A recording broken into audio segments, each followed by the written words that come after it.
آج میری مجلس کا عنوان ہے امام حسین علیہ السلام اور زعفر جن۔ اس حوالے سے میں نے فرمان صادق کو اپنا موضوع سخن قرار دیا ہے کہ جس میں امام فرماتے ہوئے نظر آ رہے ہیں کہ جس شخص کے پاس حسین کا ذکر کیا جائے اور اس کی آنکھ سے مچھر کے پر کے برابر بھی آنسو نکل آئے تو اس کا ثواب یہ ہے کہ اللہ اس کے لیے جنت سے کم ثواب پر راضی نہ ہوگا۔ گویا آنکھوں میں آنسو کا آنا نعمت ہے اور یہ نعمت ہر ایک کو نہیں ملا کرتی۔ خوش نصیب ہیں ہم لوگ کہ ہم اپنے آنسوؤں کے ذریعے مظلوم کربلا کی داستان بیان کرتے ہیں، کیونکہ آنسو وہ واحد زبان ہے جسے ساری دنیا بلا جھجک سمجھ سکتی ہے، اور یوں بھی تاریخ انسانی کی نگاہوں میں حسین ابن علی کے سوا کوئی ایسا فاتح نہیں گزرا کہ جس کی عظمت کو آنسوؤں کا خراش پیش کیا جائے۔ بے شک اپنے مقدر ہی کو روتا ہے جو حسین کو رونے کا عادی نہیں ہوتا، اور یوں بھی حسین کو سمجھنا ہر ایک کے بس کی بات نہیں۔ ہاں البتہ جو آنکھ قطرے میں دجلہ دیکھ لے اور جسے جزو میں کل دکھائی دے، اس آنکھ پر حسین بہار کی میٹھی رمجھن کی مانند نازل ہوتے ہیں۔ تو مومنات، آج اس مجلس میں دو عنوانات پر بات کروں گی۔ پہلے ہم اپنی اس مجلس کو ذکر جناب زینب سے زینت دیں گے، کیونکہ آج 11 محرم ہے اور آج کا دن جناب زینب سے منسوب ہے، کیونکہ اگر جناب زینب امام حسین کی معاون و مددگار نہ ہوتی تو امام حسین کی شہادت کا مقصد فوت ہو جاتا۔ دوسرے، یہ دن جو ہے زعفر جن کے لیے بھی منسوب کیا جاتا ہے، کیونکہ زعفر جن وہ ہیں کہ جو کربلا میں امام حسین کی نصرت کے لیے آئے۔ تو آئیں ہم دیکھتے ہیں کہ جناب زینب نے کس طرح اپنے خطبوں کے ذریعے امام حسین کے مشن کو آگے بڑھایا۔ تاریخ کہتی ہے کہ جب بیویاں اسیر ہو کر یزید کے دربار میں آئیں تو یزید بی بی زینب سے گستاخی کے انداز میں کہتا ہے، دیکھا خدا نے تمہارے بھائی کے ساتھ کیا کیا۔ اگر اس وقت میرے وہ بزرگ موجود ہوتے جو جنگ بدر میں مارے گئے تھے تو وہ تمہاری آہ و بکا سن کر بہت خوش ہوتے اور مجھے شاباش دیتے۔ جب بی بی زینب نے یہ سنا تو آپ نے یزید کے دربار میں خطبہ دیا، جس کا مفہوم یہ ہے کہ شکر ہے اس معبود یکتا کا کہ جس نے اپنے نبی محمد مصطفیٰ کی نسبت سے ہمیں عزت دی اور ہمارے گھرانے کو کمال طہارت کا شرف بخشا، اور درود و سلام ہو رسول اور اہل بیت رسول پر، اللہم صلی علی محمد وآل محمد۔ بی بی فرماتی ہیں کہ کیوں اے یزید، زمین و آسمان کے تمام راستے ہم پر بند کر کے خاندان نبوت کو عام قیدیوں کی طرح در بدر پھرا کر تو نے یہ سمجھ لیا تھا کہ خدا کی بارگاہ میں ہمارا جو مقام ہے اس میں کچھ کمی آ جائے گی، اور تو خود بڑا عزت دار بن گیا۔ شاید اسی غلط فہمی کے باعث تیری ناک اور چڑھ گئی اور تو غرور کے مارے اپنے کندھے اچکانے لگا۔ اے یزید، تو نے ہی ہمیں اس حال پر پہنچایا ہے کہ ہم بے وارثوں کا قافلہ جس جگہ پہنچتا ہے تماشائیوں کا ہجوم لگ جاتا ہے۔ ہاں، جس نے ہمارے بزرگوں کا کلیجہ چبایا ہو اس سے کسی رعایت کی کیا توقع ہو سکتی ہے؟ ہاں، جو اہل بیت عصمت اور طہارت کی دشمنی میں انگاروں پر لوٹ رہا ہو اس سے کب یہ امید باندھی جا سکتی ہے کہ وہ حقیقتوں کے بارے میں ٹھنڈے دل سے بھی غور کرے گا؟ اے یزید، تو احساس جرم کے بغیر جس ڈھٹائی کے ساتھ یہ کہتا جا رہا ہے کہ اگر اس وقت میرے وہ اسلاف موجود ہوتے تو وہ بہت شاد ہوتے اور مجھے شاباش دیتے اور کہتے اے یزید، تیرے دست و بازو کو کسی کی نظر نہ لگے کہ تو نے محمد کے گھرانے سے کیا خوب انتقام لیا ہے۔ اے یزید، تو جو کچھ کرتا جا رہا ہے اور جو کچھ کہتا جا رہا ہے وہ تیری اندرونی کیفیت کا اظہار ہے۔ ذرا دیکھ تو صحیح ہے بے ادب کہ تو اپنی چھڑی سے جس ہستی کے مقدس ہونٹوں کے ساتھ گستاخی کر رہا ہے وہ جوانان جنت کا سردار ہے۔ اے یزید، تو نے محمد کے پیاروں کا خون بہا کر عبد المطلب کے چاند تاروں کو خاک میں ملا کر اپنے زخم کو کچھ اور ہرا کر لیا ہے اور اپنے گھاؤ کو کچھ اور گہرا کر لیا ہے۔ بس اے پروردگار عالم، تو ان ظالموں سے ہمارا حق دلا دے، تو ان ستمگروں سے ہمارے بدلے چکا دے کہ جن جفا شواروں نے ہمارا لہو بہایا ہے اور ہمارے طرفداروں کو قتل کیا ہے، ان پر اپنا غضب نازل فرما۔ اے یزید، تو نے خود ہی اپنی کھال نوچی ہے اور اپنے ہاتھوں اپنی بوٹیاں کاٹی ہیں۔ قسم بخدا اے یزید، تو نہ ہماری یاد کو مٹا سکتا ہے اور نہ ہمارے ذکر کو ختم کر سکتا ہے۔ تو بس جب یزید کے دربار میں بی بی زینب نے یہ خطبہ دیا تو ایسا محسوس ہو رہا تھا کہ جیسے آگ برس رہی ہو، جیسے زلزلہ آ گیا ہو۔ یزید کو اپنے محل کی دیواریں گرتی ہوئی نظر آ رہی تھیں اور اپنے اقتدار کے سارے چراغ بجھتے ہوئے نظر آ رہے تھے، اور جتنے بھی وزراء وہاں بیٹھے ہوئے تھے سب کے چہروں کا رنگ زرد پڑ گیا تھا، اور جتنے بھی امراء وہاں بیٹھے ہوئے تھے سب حواس کھو بیٹھے تھے کہ بس بی بی زینب نے یزید جیسے ظالم اور جابر کے روبرو ساس و عیان سلطنت اور بیرونی نمائندوں کی موجودگی میں یزید اور اس کی حکومت کی ایسی اہانت کی ہے کہ جس سے بی بی زینب کی جرت، ہمت اور شجاعت کا سب پر سکہ بیٹھ گیا۔ اب لوگوں کو پتہ چل گیا کہ جو اسلام کے مخالف کہہ کر قیدی لائے گئے ہیں اور دکھائے گئے ہیں وہ تو خاندان نبوت کے ماہ و انجم ہیں۔ بس پھر کیا تھا کہ دیکھتے ہی دیکھتے حالات ایسے بگڑے کہ حکومت کے لیے اسیران اہل حرم کو زندان شام میں رکھنا محال ہو گیا۔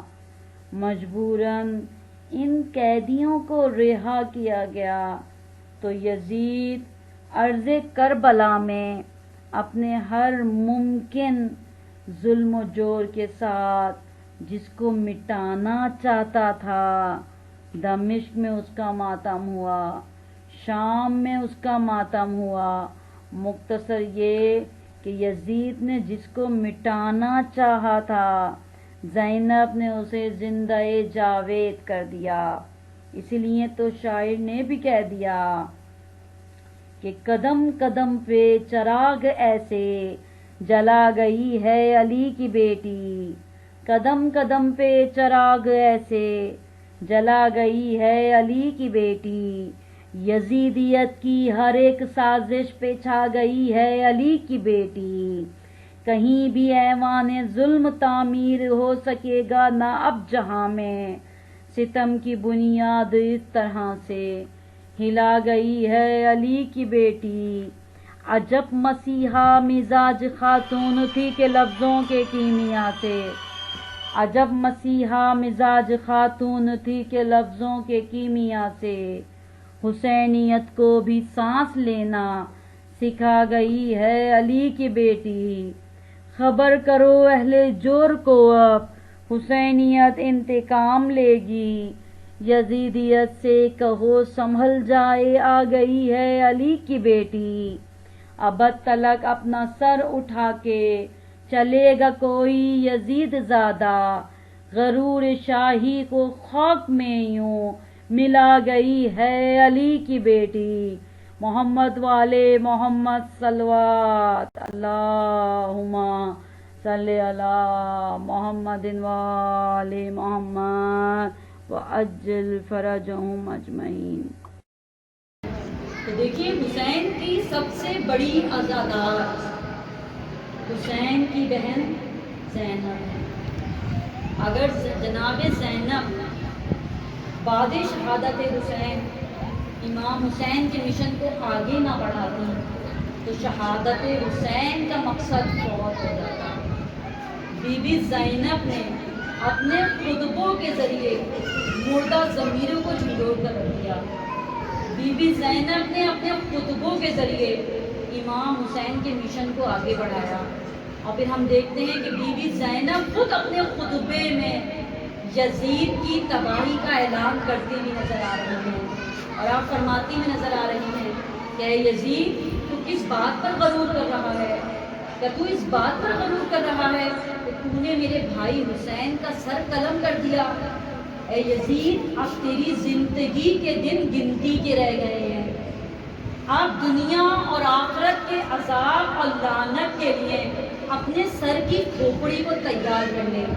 اے یزید تو نے ایسا کام کیا ہے کہ جس کا داغ اور دھابا ہرگز ہرگز تجھ سے دور نہ ہوگا، یہاں تک کہ 7 سمندروں کا پانی بھی تیری اس غلاظت کو پاک نہ کر سکے گا۔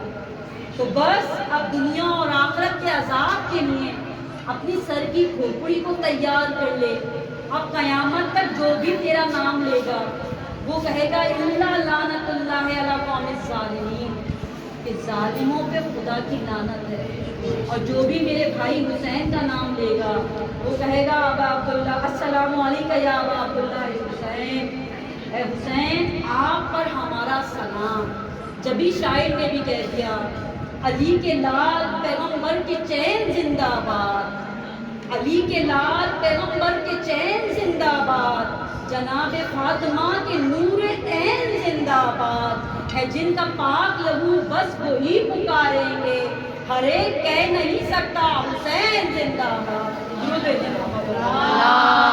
اللہم صلی علی محمد وآلِ محمد۔ ہمارا پہلا عنوان کہ ہم نے بی بی زینب کے خطبے سے اپنی اس مجلس کو زینت دی، وہیں ہمارا دوسرا عنوان کیونکہ آج کا یہ دن 11 محرم کا دن ہے، اور یہ دن جو ہے یہ 2 وجہ سے مشہور ہے، یا آپ یہ کہہ لیں کہ 2 ہستیوں سے منسوب کیا جاتا ہے۔ جہاں آج ہمیں زینب بی بی سلام اللہ علیہا کا دن منایا جاتا ہے، منانا چاہیے، وہاں ظافر جن کا بھی تذکرہ کیا جاتا ہے آج کے دن۔ اور ظافر جن کا تذکرہ کیوں نہ کیا جائے کہ ہم تاریخ میں دیکھتے ہیں کہ آپ ناصر امام حسین علیہ السلام بن کر آئے تھے، اور اس در پر تو ہم نے یہی دیکھا کہ جو بھی اس در پر آپ کھا کر اپنا سر جھکاتا ہے مولا اس کے سر کو بلند کر دیتے ہیں۔ تاریخ میں اس کا نام سنہری حروف میں لکھا ہوا نظر آتا ہے۔ حر کی مثال آپ کے سامنے ہے۔ حر جب تک یزید کے لشکر میں تھا حر تھا، لیکن جب امام حسین کے در پر آ گئے تو حر علیہ السلام بن گئے۔ بالکل اس طرح جناب فضہ وہ ہیں جو کنیزیں جناب سیدہ ہیں، اور کنیزیں بھی تھیں، لیکن اماں فضہ جناب فضہ ہی کو کہا جاتا ہے۔ تو یہ ان کا مقام و مرتبہ ہے کہ اس در پہ جو بھی آیا مولا نے اس کے سر کو بلند کر دیا، اس کے ذکر کو بلند کر دیا، اس کے نام کو بلند کر دیا۔ تو دوسرا ذکر جو ہے ہمارا ظافر جن کا ہے، ناصر امام حسین علیہ السلام بن کر آئے تھے، اور دوسرے ہم دیکھتے ہیں اطاعت کی منزل پر بھی تھے۔ یعنی امام حسین نے جب کہا کہ ظافر ہمیں تمہاری مدد کی ضرورت نہیں، جاؤ واپس چلے جاؤ، تو ایسا نہیں کہ ظافر جوش میں آ کے کچھ کر لیتے، ظافر واپس چلے گئے۔ اطاعت کی منزل پر بھی ہمیں نظر آتے ہیں۔ تیسرے ہمیں راوی بھی نظر آتے ہیں۔ کربلا کے بہت سارے مقامات ایسے ہیں کہ امام حسین نے کہا جاتا ہے ظافر کو دکھائے تھے، آپ کربلا کے راوی کے طور پہ بھی ہمارے سامنے آتے ہیں۔ تو آج ہم ظافر جن کا تذکرہ کریں گے، اور کربلا میں ظافر جن کا آنا اس بات کی بھی دلالت کرتا ہے کہ امام حسین صرف انسانوں ہی کے امام نہیں تھے، بلکہ جتنی بھی مخلوقات ہیں امام ان سب مخلوقات کا امام ہوتا ہے۔ اور یہی ہم نے حضرت علی کے دور میں بھی دیکھا۔ حضرت علی کے دور میں آپ کی جنات سے بہت ساری جنگیں ہوئی ہیں، بہت سارے جن جو ہیں وہ حضرت علی کے ہاتھ پر دائرہ اسلام میں داخل ہوئے، اور بہت سارے جن جو ہیں وہ واصل جہنم بھی ہوئے۔ تو آج ہم یہاں جنگ سکاسد کا ذکر کریں گے مختصراً، اور پھر اپنے مصائب کی منزل پر آئیں گے۔ جنگ سکاسد وہ ہے کہ جو خندق اور خیبر کے درمیان کا دور کہا جاتا ہے اسے۔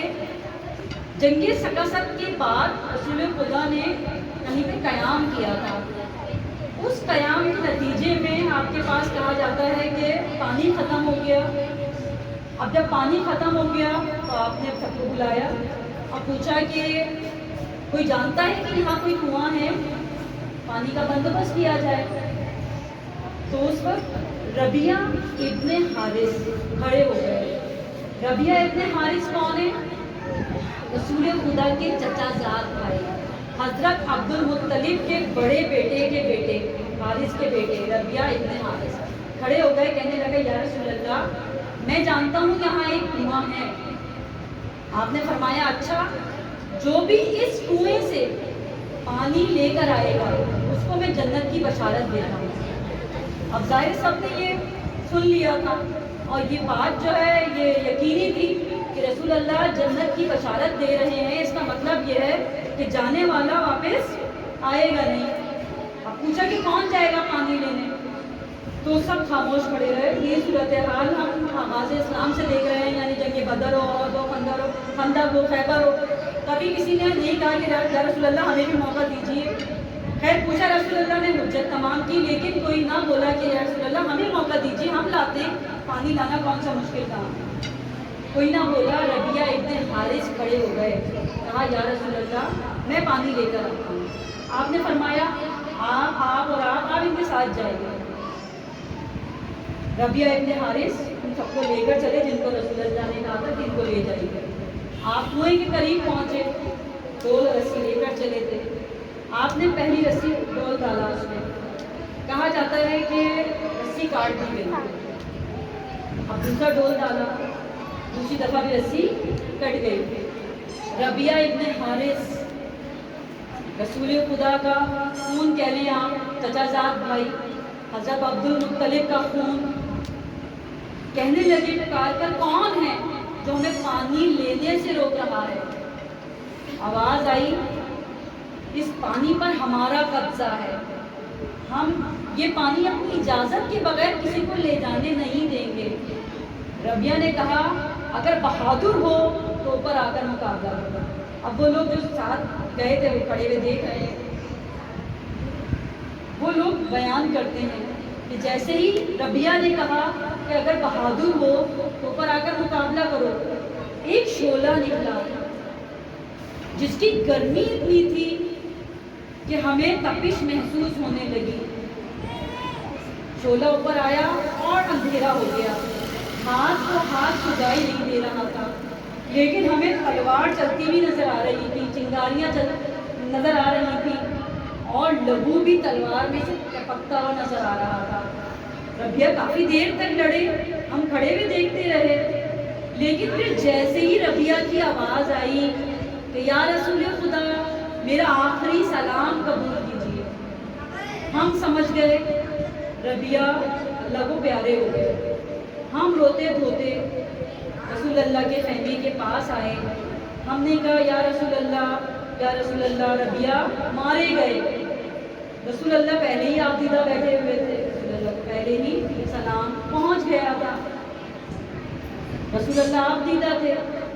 ابھی تک دیکھیں جہاد واجب نہیں ہوا تھا. حضرت علی کہا جاتا ہے اس جنگ ثقافت میں ابھی موجود نہیں تھے. یہاں قیام کرنے سے پہلے رسول خدا نے حضرت علی کو کسی کام سے بھیج دیا تھا. حضرت علی موجود نہیں تھے یہاں جبھی ربیہ ابن حارث کھڑے ہوئے. جیسے ہی رسول اللہ آپ دیدہ ہوئے تو ویسے ہی مولا کائنات جو ہے خیمے میں داخل ہوئے. رسول اللہ کو سلام کیا. رسول اللہ نے آگے بڑھ کر سینے سے لگایا، ربیہ کی خبر سنائی.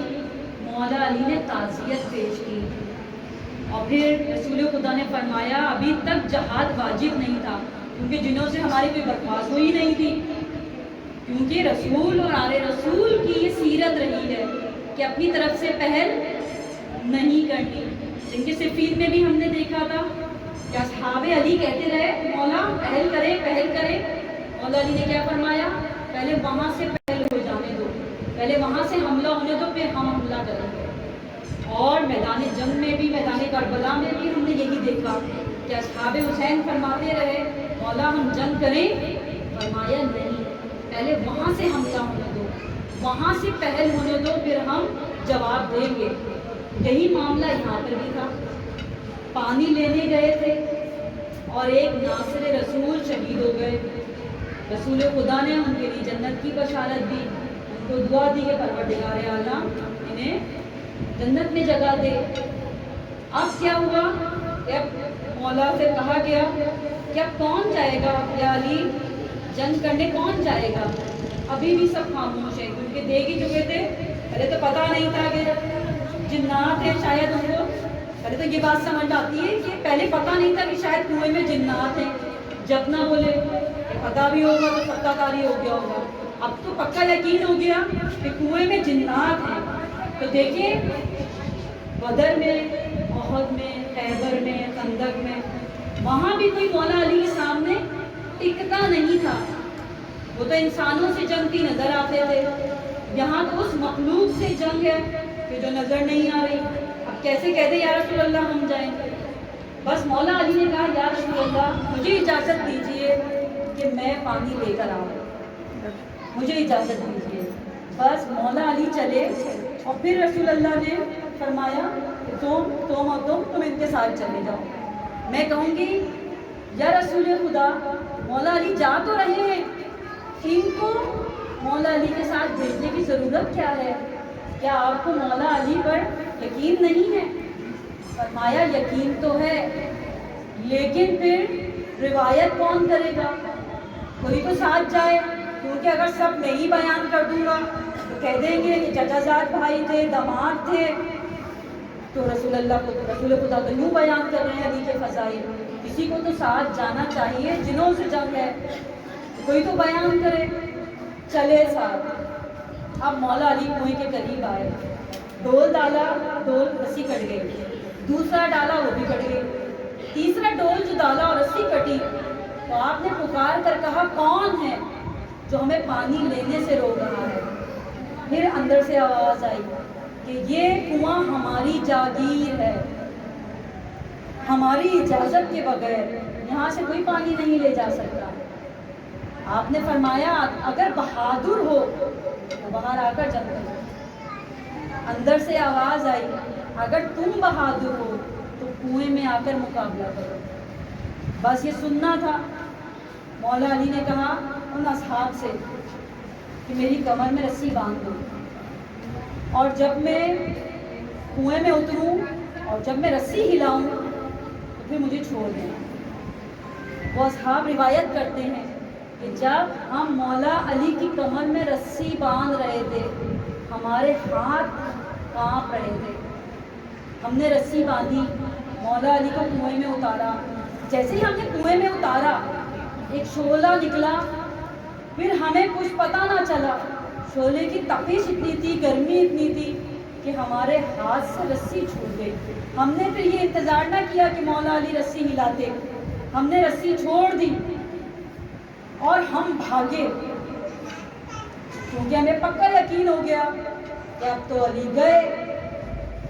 تو دیکھیں ہائے صحابہ کی حسرتیں، کہ ہر جنگ میں حسرت تھی کہ اب علی بچ کر واپس نہیں آئیں گے۔ وہاں تو انسانوں سے جنگ تھی، چلو پہلوان آتے تھے، پہلوان آ کے لڑتے تھے اور مولا علی پھر بھی فاتح بن کر آ جایا کرتے تھے، ساری حسرتوں پہ امیدوں پہ پانی پھر جاتا تھا۔ یہاں تو جنوں سے لڑائی تھی، اب تو پکا ڈن ہو گیا تھا کہ اب تو علی گئے۔ اور تاریخ میں لکھا، انہیں کی تاریخ سے بتایا جا رہا ہے آپ کو، اہل سنت کی ملا عبد الرحمن جامی کہتے ہیں کہ فوراً رسول خدا کے خیمے کے پاس دوڑ پڑے۔ ادھر علی جو ہے کنویں میں گئے، وہ روتے ہوئے، کیونکہ انہیں پکا یقین تھا، پچھلی دفعہ بھی روئے تھے، اس دفعہ بھی روئے تھے کہ یا رسول خدا علی تو گئے۔ رسول خدا تو بڑے اطمینان سے بیٹھے ہوئے تھے، کیونکہ اس وقت رسول خدا کو سلام کی آواز گئی تھی۔ اس دفعہ رسول خدا کو پتہ چل گیا تھا کہ علی گئے نہیں، علی ہیں۔ کیوں؟ اس لیے کہ جبرائیل نے رسول خدا کو خبر دے دی تھی کہ علی کنویں میں اتر گئے، اور علی نے ان کے سامنے شرطیں پیش کر دی، یا تو اسلام قبول کر لو یا پھر آؤ مقابلہ کرو۔ تو آپ اسلام قبول کرنے پر راضی نہیں ہوئے، جنگ کرنے پر راضی ہو گئے۔ اب دیکھیں یہاں 2-3 معجزے ہیں مولا علی کے جو پیش کرنے۔ مولا علی کنویں میں اتر گئے۔ کنواں کتنا بڑا ہوتا ہے؟ کہا جاتا ہے اس کنویں میں سردار تھا، میر نام بتایا جاتا ہے یا عمر نام بتایا جاتا ہے مختلف اس میں تاریخ میں، لیکن اس کا سردار تھا جنوں کا، اور 2-3 جن اس کی خدمت کے لیے تھے۔ جیسے ہی مولا علی کنویں میں اترے، انہوں نے اپنے لشکر کو بلا لیا، اپنی فوج کو بلا لیا۔ کہا جاتا ہے 1.5 لاکھ جن کنویں میں آگے لڑنے کے لیے، اور خوب لڑائی ہوئی۔ اب دیکھیں کنواں ہوتا کتنا ہے، چھوٹا سا تو ہوتا ہے کنواں، تو 1.5 لاکھ جن کوئی ہماری طرح کوئی ہوتے ہیں، دبلے پتلے سے، بلند قامت ہوتے ہیں، بھاری ہوتے ہیں۔ تو اب دوسری چیز ایک تو یہ کہ کنواں جو تھا وہ چھوٹا تھا۔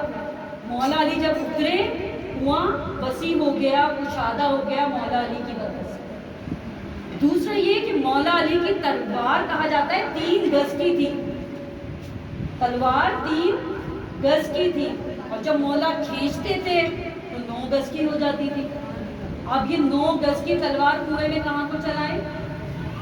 کنویں میں چل سکتی ہے؟ اور مولا جو ہے جنگ کر رہے ہیں ان سے۔ دوسرا یہ کہ مولا کی تلوار 9 گز کی ہو جاتی تھی۔ اب لوگ کہتے ہیں کہ شاید بڑھا دیتے مولا علی کو، کہ تلوار 3 گز کی تھی اور 9 گز کی، وہ کھینچتے تھے تو 9 گز کی ہو جاتی تھی۔ لیکن پروردگار عالم نے جو معجزہ حضرت موسیٰ کو دیا، ان کا عصا بھی 3 گز کا تھا، وہ زمین پر پھینکتے تھے 9 گز کا ہو جاتا تھا۔ تو وہی معجزہ پروردگار عالم نے یہاں مولا علی کو دیا۔ اب جن کے جن آ گئے، لڑائی ہو رہی ہے بڑی زبردست۔ کہا جاتا ہے کہ 80,000 جنوں کو مولا علی نے واصل جہنم کیا، اور جب جنوں کا سردار مارا گیا تو انہوں نے ہار مان لی، اور پھر مولا علی کے ہاتھ پر انہوں نے اسلام قبول کر لیا۔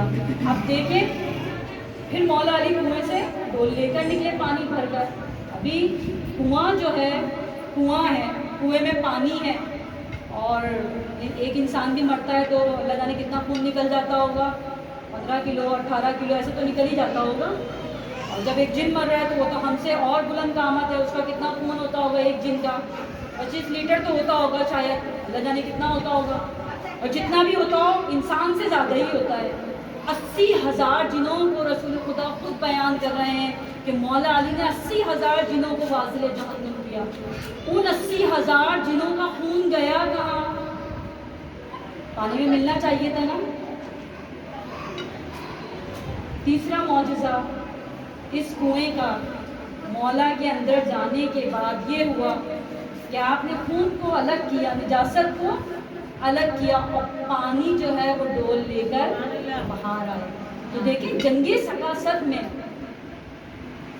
مولا علی نے, تو کافی جنگیں ہوئی ہیں, پچھلے بھی سال شاید ہم نے پڑھی تھی کوئی جنگ, ہم بھول جاتے ہیں کون سی جنگ تھی, لیکن اس سال جنگ ثقافت جو ہے وہ پڑھ کے ایمان تازہ ہو جاتا ہے, اور ایمان میں اضافہ ہوتا ہے کہ ہمارے مولا وہ ہیں کہ صرف ہمارے ہی امام نہیں ہیں, جنوں کے بھی امام ہیں, اور دوسری مخلوقات کے بھی امام نظر آتے ہیں.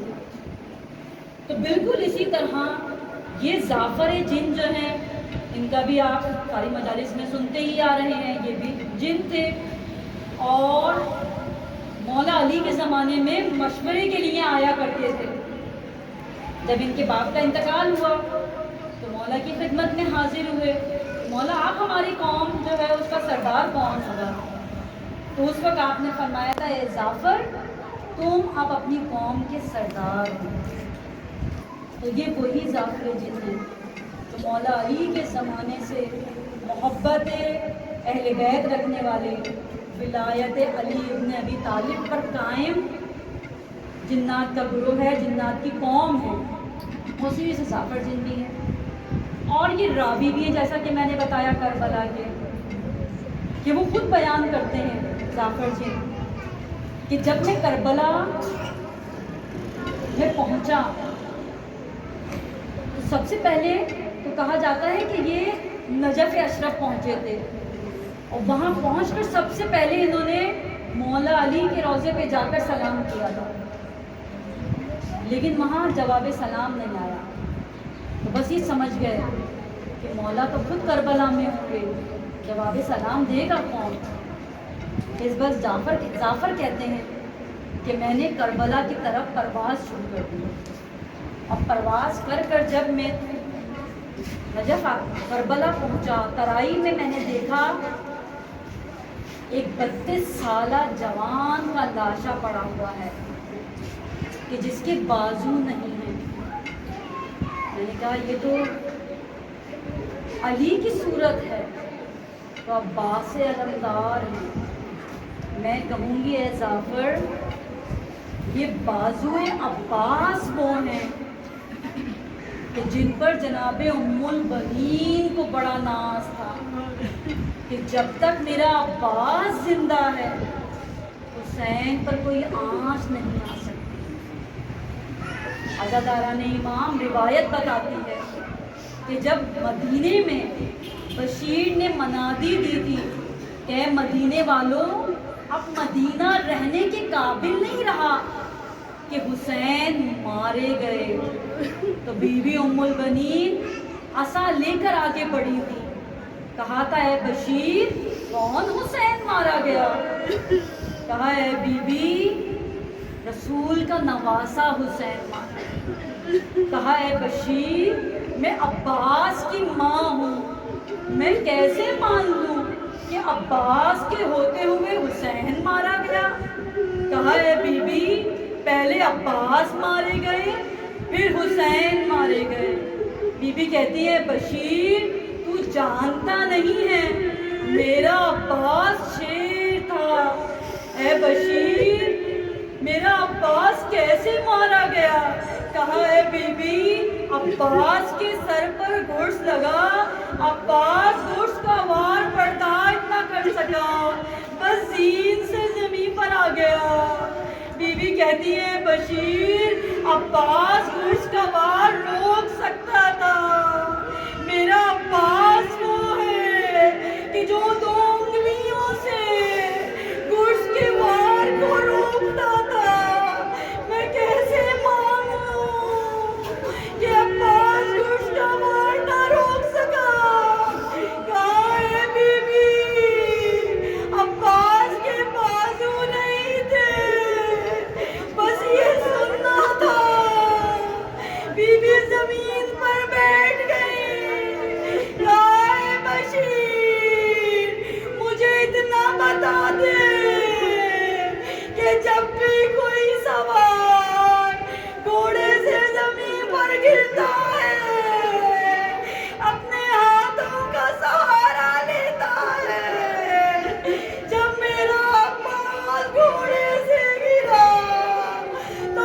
سر کے بل گرا یا سینے کے بل گرا، حضرت امام جعفر کہتے ہیں کہ میں کربلا آیا، میں نے دیکھا کہ سب سے پہلے ملائکہ کی قطاریں تھی، بس میں بھی ہاتھ باندھ کر کھڑا ہو گیا، مولا حسین کی نگاہ مجھ پر پڑی، مجھے اشارہ کیا، میں نیچے آیا، مولا کہتے ہیں جعفر یہاں کیوں آیا ہے؟ کہا مولا آپ کی مدد کرنے آیا ہوں، کہا جا جعفر واپس چلا جا، مجھے تیری مدد کی ضرورت نہیں۔ جعفر کہتے ہیں کہ میں واپس آ گیا، میری ماں نے دیکھا، کہا اے جعفر جان بچا کر واپس آ گیا، مجھے بیوی کے سامنے شرمندہ کر دیا، کہا اماں امام نے لڑنے کی اجازت نہیں دی، ماں کہتی ہے چل میرے ساتھ چل، میں تجھے اجازت دلواتی ہوں۔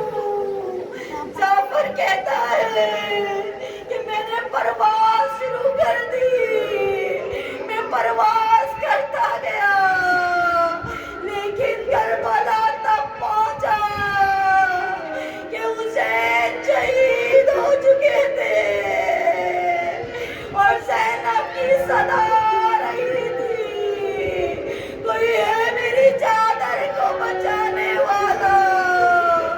اور حضرت امام آج 11 محرم ہے، آج کا دن بھی کسی قیامت سے کم نہیں ہے، کہا جاتا ہے کہ ملعونوں نے ہر سر کو کاٹا اور نوکے نیزہ پر بلند کرنا شروع کیا، اور جب سر گرے گئے کہا اس میں ایک سر کم ہے، ہم نے تو 72 مارے تھے، بس ایک شخص کہنے لگا کہ میں نے حسین کو خیمے کے پیچھے جاتے ہوئے دیکھا ہے، بس 4 گھوڑوں پہ سوار تیار ہو گئے، ہاتھوں میں نیزہ لے کر زمین پر گاڑتے جاتے تھے، گھوڑے دوڑاتے،